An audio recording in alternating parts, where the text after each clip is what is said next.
আসসালামু আলাইকুম, আমি মোহাম্মদ লিমন। সবাইকে জেআইটি ইনস্টিটিউট এর ওয়েব ডিজাইন অ্যান্ড ডেভেলপমেন্টের সিএসএস টিউটোরিয়াল পর্বে স্বাগতম। চলুন আজকের ক্লাস শুরু করা যাক।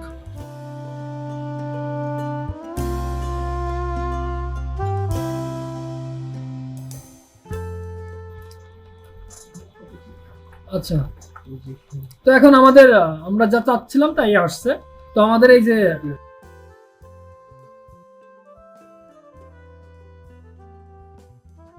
বাকি আমাদের এই ব্যাকগ্রাউন্ড তো ছিল না, ব্যাকগ্রাউন্ড সাদা ছিল, তাই না? তো আমাদের ব্যাকগ্রাউন্ডটা কি আছে, এই যে ব্যাকগ্রাউন্ডের সাথে মিশে গেছে না। তো আমি কি দিলাম, লাইটেন। তো আমি যদি এখানে মাল্টিপ্লাই দিই তাহলে আশা করা যায়, বুঝতে পারছেন? আমাদের কিন্তু মুখ্য উদ্দেশ্য এটা ছিল। হ্যাঁ, যেহেতু লাইটেন দিয়েছিলাম এই জন্য আপনার ব্যাকগ্রাউন্ড কিন্তু বুঝতে পারছিলাম না। ঠিক আছে, তো এই পর্যন্ত ক্লিয়ার সবার? আচ্ছা, এখন যদি আপনার ইচ্ছা, এখন এই ব্যাকগ্রাউন্ড সাইজ মানে কি, এখানে 500 মানে কোনটা বলেন তো? ওই যে পরে যে ইমেজটা দিলাম, তাই না? তো ওর যদি কাভার চান তাহলে আছে এই কাভার মতো আসবে, এই যে আগে যে কাভারটা দেওয়া ছিল ওই রকমই আসবে, তাই না? ঠিক আছে, এখন আপনারা এটা কন্ট্রোল করে নেবেন আপনাদের মতো করে।